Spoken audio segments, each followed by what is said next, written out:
A whistle blew the day the fire started in Centralia, a warning to the residents of a Pennsylvania mining borough that something was wrong.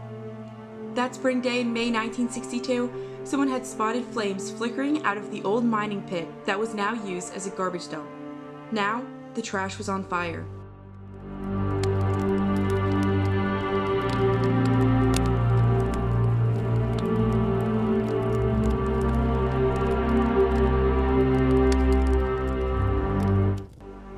Volunteer firemen rushed to the abandoned mining pit, where they shoveled clay and water onto the flames to extinguish it, and before long, the flames were gone. But what no one knew was the fire had spread into a coal seam that crisscrossed under the streets of Centralia. It took decades for the citizens to realize that ominous whistle had anything to do with the change in their lives. It was years later that the government placed ticking black boxes in their homes to monitor the carbon monoxide escaping from the underground fire. Many homes needed additional supports, so they had 6 or 7 chimneys just to breathe in their own homes. Before the fire, Centralia was a town where people lived out their lives, content to marry, raise children, go to church, fix up their grandma's house, and grow old, just like their ancestors who first settled in 1855. In Centralia, you could own your own home, walk to church in the morning, and pass the evening sitting on the porch.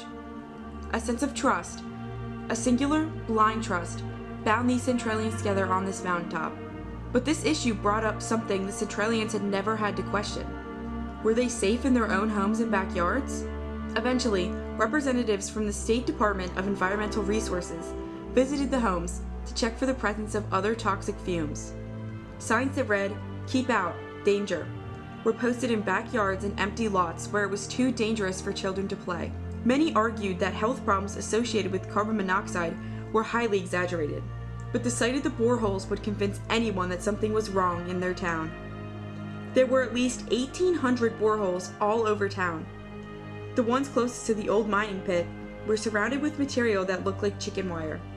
Centralia joined an elite club of towns that have been through disasters, including Love Canal and Times Beach.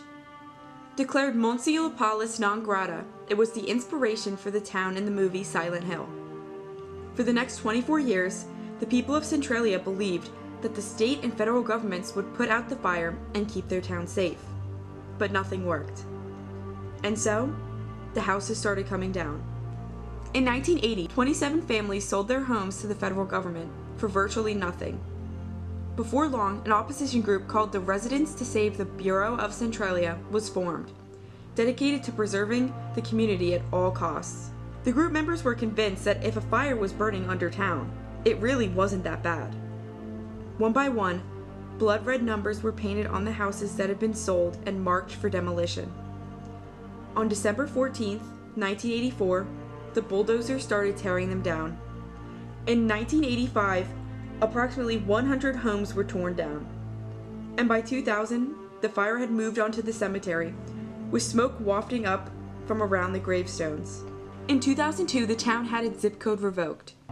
In 2004, the Pennsylvania Department of Environmental Protection explicitly discouraged visitors to Centralia. It was only after several kids were sucked into sinkholes and the government tanks at a local gas station nearly exploded that the U.S. government ordered a total evacuation of the town. The $42 million government relocation program, begun in 1984, finally ended in 2005, and in 2013, the 7 remaining residents reached an agreement with the state allowing them to remain in Centralia until they died. As soon as the government bought the houses, they tore them down and covered them with plants. Then, they took out as much of the foundations as they could. It looks like Centralia never existed. All of the signs showing nearby towns have been replaced with Centralia left off. The county records office is slowly removing the town from history. The town has been beaten up so badly by visitors that Hollywood doesn't have any interest in filming there anymore. Several location scouts came through the town working on the road, but decided they just couldn't work there. Tourists have damaged more than just the old main highway. They take pieces of remaining residents' houses and graffiti them. Since Centralia doesn't have law enforcement anymore, the most popular thing to do is race dirt bikes on Graffiti Highway and wait to be kicked out. This town might be forced to be forgotten by history, but no one will ever forget the trash fire that made Centralia a burning hell.